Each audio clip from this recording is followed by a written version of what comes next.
안녕하십니까. HR리스트 김휘입니다. 오늘은 여러분과 같이 리더가 알아야 할 성과관리 핵심 스킬에 대해서 여러분과 같이 이야기를 나누고자 합니다. 제 소개 간단하게 하겠습니다. 직장생활 20년 동안 HRD 업무를 했고요. 그 과정에 성과관리에 대한 실무 역할을 해왔습니다. 그리고 이제 2010년 회사에서 독립을 해서 HRD 분야의 사업자로서 2010년부터 지금까지 활동해 오고 있고요. 강의 주제 중에 성과관리 강의를 지속적으로 하고 있습니다.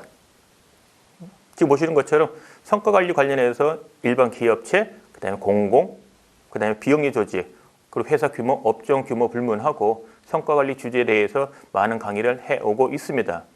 그런 관점에서 여러분들에게 실질적으로 회사에서 요구하는 성과 관리에 관련되는 실무를 여러분에게 소개하고자 합니다. 특히 이번 강좌는 리더로서 단위 조직의 직책자인 리더가 알아야 될 성과 관리에 대한 핵심적인 실무를 집중적으로 여러분에게 소개하고자 합니다. 자, 여러분 한번 화면을 보시죠. 영어 알파벳 T인데요. 모두 몇 개의 알파벳 T가 보일까요? 자, 한번 찾아보시죠. 한 개? 아니면 두 개? 아니면 세 개? 아니면 그 이상? 자, 이제 찾으셨습니까? 자, 이와 같은 그 로고를 만든 사람의 의도에 보면은 크게 두 가지입니다. 보시는 것처럼 왼쪽처럼 위로 향하는 방향의 T가 있고요. 그 다음에 아래 방향으로 향하는 T가 있습니다. 그렇다면 우리가 이 알파벳 T를 이야기를 할 때 어느 분은 위를 바라보는 관점에서 어느 분은 아래 방향을 바라보는 관점에서 서로 이야기를 나눌 겁니다. 그러면 누가 맞을까요? 사실은 두 가지 모두 방향이 다 지금 보시는 이 알파벳 T를 설명하는 것이기도 합니다.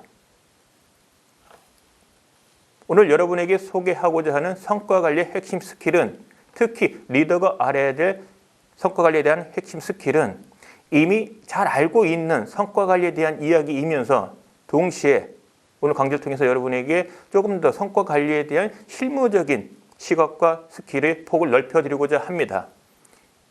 이와 같은 내용을 여러분이 학습하시게 되시면 지금까지 알고 있는 성과관리 못지않게 더 많은, 더 풍부한 실무적인 간접 경험과 스킬을 습득할 수 있으라고 확신합니다.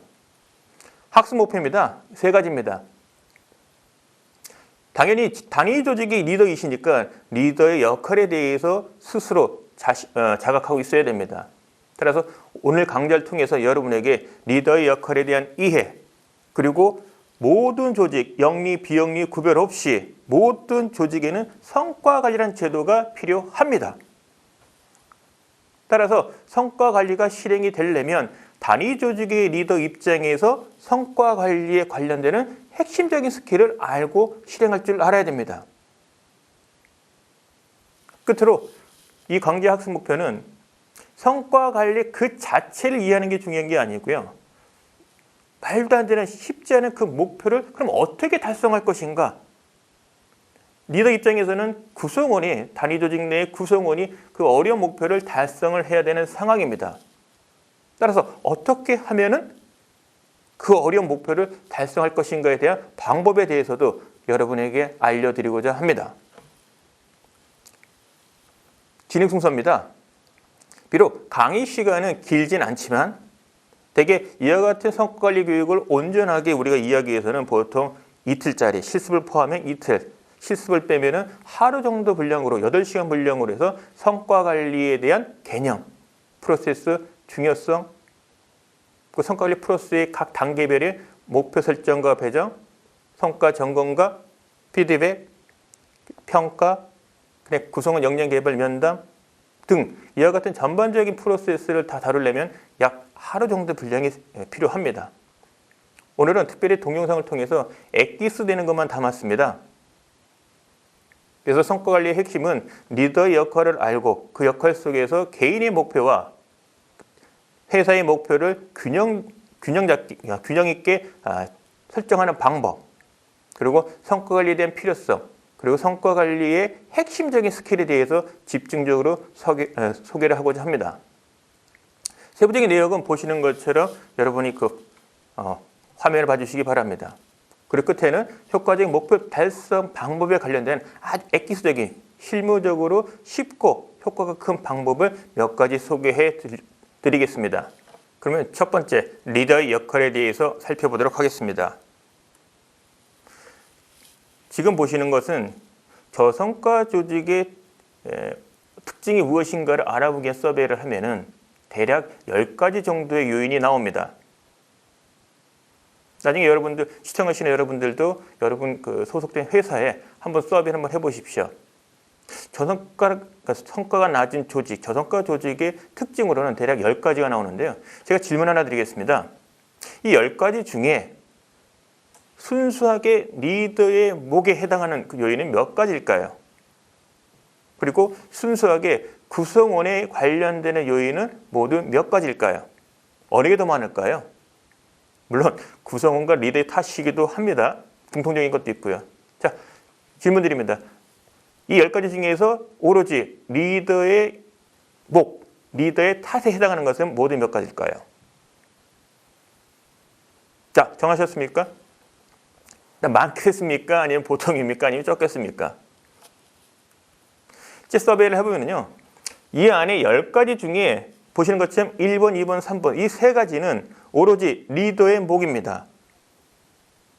그 내용을 보면은 오로지 단위 조직의 리더이기 때문에 단위 조직의 목표 또는 목적을 설정할 수밖에 없는 거고요. 따라서 목표가 설정됐으면 목표를 달성하기 위한 전략이 나와야 되는 거고요. 그리고 대부분의 회사 활동 결국은 의사결정입니다. 단위 조직의 리더로서 목표 달성에 필요한 전략 실천에 필요한 개발 활동을 어느 것을 선택할 것인가에 대한 항상 그 고민에 빠지게 됩니다. 그와 같은 의사결정에 관련된 부분이 바로 리더의 목이죠. 그리고 보시는 것처럼 4번부터 8번까지 약 5개 정도는 오로지 구성원에게만 관련되는 요인입니다. 그리고 9번과 10번은 리더를 포함한 구성원 모두에게 연관되는 겁니다. 자, 이렇게 보면은 저성과 조직의 그 특징을 보면은 리더에 관련되는 항목도 있고 구성원에 관련되는 항목도 있습니다. 그러니까 저성과 조직의 탈피를 하려면 리더에게 요구되어지는 이 세 가지 요인을 제대로 하면 된다는 얘기죠. 또 한편으로는 리더이기 때문에 구성원에 보시는 것처럼 이 5가지 요인이 있어서 긍정적인 방향으로 전환시키는 노력이 필요합니다. 그래서 저희들이 리더를 얘기할 때는 사람 관리라는 이야기를 많이 하지 않습니까? 바로 이와 같은 요인 때문입니다. 반대로 뛰어난 조직의 특징이 뭘까라고 여러분이 생각을 하시면 궁금증이 생기면은 저는 이렇게 답하겠습니다. 단위 조직의 리더라면은 당연히 해당 부서의 목표 설정과 그리고 목표 달성을 위한 명확한 방향 지시 그리고 그 목표 달성에 필요한 활동을 제대로 할 수 있는 효과와 효율적인 일을 할 수 있는 프로세스가 정립되어 있어야 됩니다. 보통 우리가 이 회사 얘기할 때 PMP라 부르죠. 프로세스 앤드 프로시저. 바로 여기에 해당이 됩니다. 또 한편으로는 목표 달성을 위해서 그 목표를 누군가에 배정을 해야 됩니다. 누구한테 배정을 하느냐가 사실은 가장 큰 어려움 중에 하나입니다. 그리고 배정받은 뒤에는 배정받은 구성원이 그 목표 달성에 최선의 역할을 해야 되는 역할을 발휘해야 됩니다.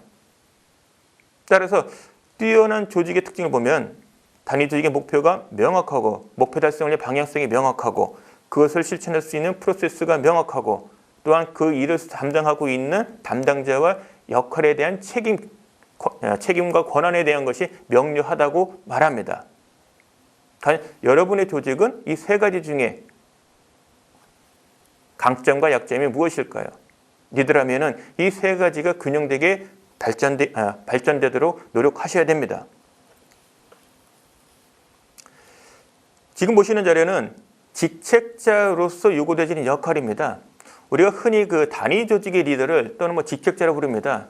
여기서 말한 직책자의 의미는 단위 조직에 대한 목표 설정과 배정 권한 그리고 구성원에 대한 평가 권한을 갖고 있는 사람을 우리는 보통 직책자라 부릅니다. 조직의 규모에 따라서는 파트장 또는 팀장 또는 사업부장 또는 부문장 이와 같이 단위 조직 크기에 맞춰 직책자의 그 타이틀이 다릅니다. 어쨌거나 단위 조직의 리더로서 팀장 또는 파트장 또는 그룹장이라면 당연히 직책자로서 요구되어지는 역할이 부여받게 됩니다. 지금 말씀드리고자 하는 이 세 가지는 업종, 규모, 불문하고 어느 조직이든 어느 회사의 어느 조직을 가든 간에 요구되어지는 역할입니다. 살펴보겠습니다. 첫 번째, 회사의 비전 달성에 필요한 중장기 경영 전략, 그 중에서도 올해의 전략 목표, 이것을 달성하기 위한 단위 조직이 할당된 목표, 그 목표는 말 그대로 무지막지 힘든 목표입니다. 쉬울 리가 없죠. 왜냐, 비전 달성에 중장기 경영 전략 달성에 연관된 목표이니 단순하게 올해보다 조금 나은 목표 이 수준하고 전혀 다른 겁니다. 따라서 이와 같은 목표를 설정하고 목표치를 설정하고 그 목표를 구성원 중에 누구에게 줄 것인가 적절한 배분이 가장 중요한 리더의 역할이기도 합니다. 쉽지 않죠. 또한 이와 같은 목표를 배정을 하고 나면 그 목표 달성에 필요한 능력, 이와 같은 능력 부분의 구성원을 위해서 노력을 하셔야 됩니다. 가령 정기적인 점검을 통해서 성과 점검을 통해서 나타난 약점, 그 약점에 대한 보완도 해주셔야 되고요. 연간 단위로 1년 동안 목표 달성에 대한 실적을 평가하면서 발휘한 역량을 평가하면서 다음 해 더 높은 목표 달성에 필요한 육성 또는 능력 개발에 대한 것도 리더의 몫입니다. 그리고 아무래도 리더는 구성원에 대한 평가를 엄정하고 공정하게 해야 됩니다.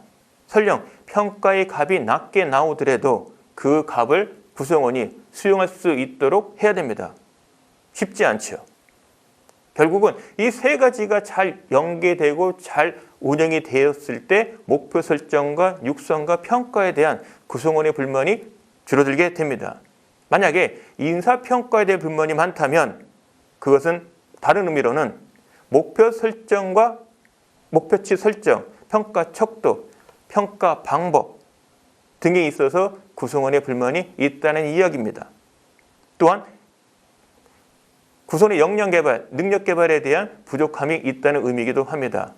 이 세 가지는 서로 연관되어 있는데 실무적인 경험을 통해서 본다면 이 중에서 가장 중요한 것은 결국 구성원에게 어떤 목표, 목표치, 평가 척도, 특정 방법, 어떤 육성, 능력 개발의 기회를 제공하느냐가 결국은 인사평가의 공정함 또는 객관성 이런 측면에서 큰 영향을 미친다고 볼 수 있습니다. 지금 보시는 것은 보편적으로 어느 회사에서든 적용하고 있는 성과관리 프로세스를 도식화한 겁니다. 대부분은 목표 설정을 먼저 하고요. 그 다음에 목표를 달성하기 위해서 연중으로 정기적인 성과 점검 및 면담, 그리고 부족한 걸 채워주는 육성 활동이 전개가 됩니다. 그리고 연말쯤 되면 1년 동안 구성원이 노력한 업적에 대한 평가와 그 업무 목표 달성을 하는 과정에서 보였던 역량에 대한 평가가 이루어집니다. 그리고 궁극적으로는 이와 같은 평가 결과를 토대로 해서 회사에서는 보상을 지급하게 됩니다. 회사에 다니는 리더와 구성원이라면 이와 같은 성과관리 프로세스를 이해하고 알고 그 시기에 맞춰서 해야 될 일을 알고 실천하는 것은 당연한 일입니다. 이와 같은 성과관리 프로세스는 구성원보다는 리더의 리더 역할이 더욱더 중요합니다. 그런 면에서 모든 직책자는 1년 차의 리더이거나 또는 수년의 경험이 쌓여있는 리더라 할지라도 모두 다 매해 회사에서 정한 성과관리 프로세스를 제대로 알고 활용하는 양식, 방법, 가이드에 따라서 철저하게 준수되어야 합니다. 이것이 제대로 수행이 안 된다면, 진행이 안 된다면 결국 연말 가서 인사평가, 업적평가 또는 역량평가할 때 부작용이 나오게 됩니다.